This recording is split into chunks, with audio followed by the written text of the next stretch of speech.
दुअराइल बा दुखियरिया,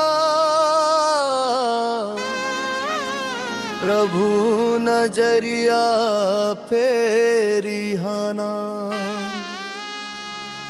टूटल मन वाले के ऐनी, खाली हाथ लौटई हाना।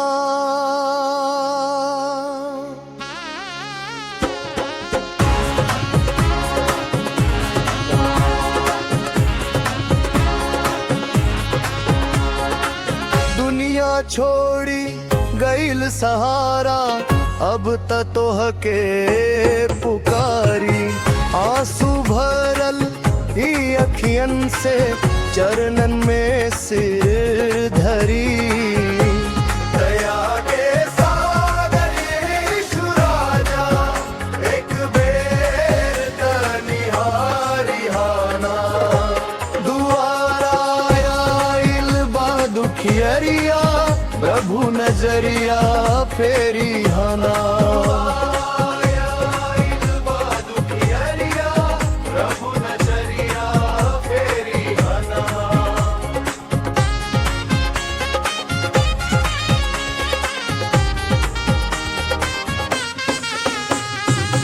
जब जब दुख के बादर छाइल, तोहर नाम याद आइल।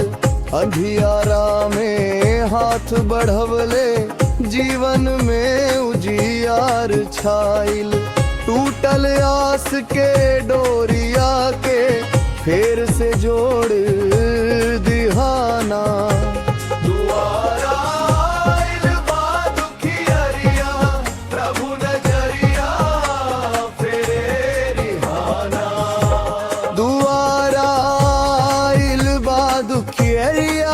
प्रभु नजरिया फेरी हाना। प्रभु नजरिया फेरी हाना।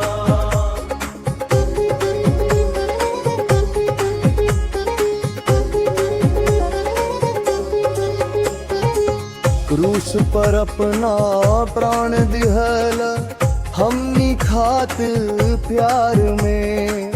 आजो प्रेम के धारा बहत बा संसार में।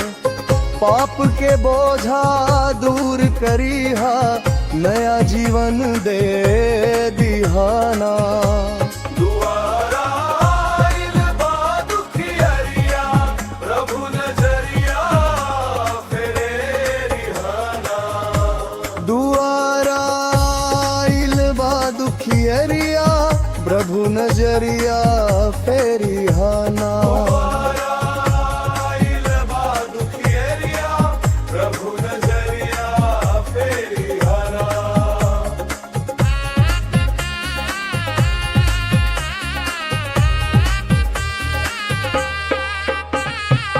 सूखल बगिया हरियर होई, जब तो हर कृपा बरसी।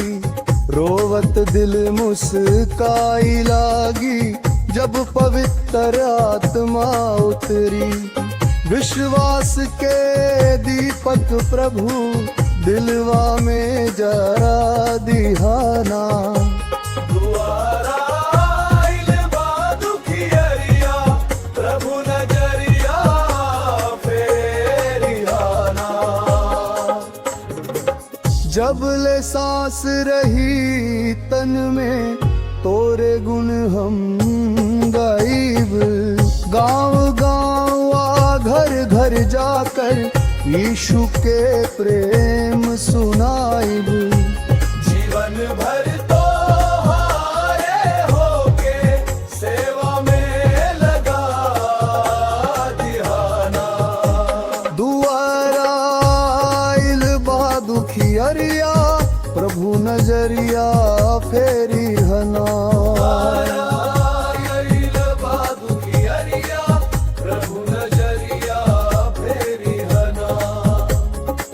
टूटल मन वाले के आई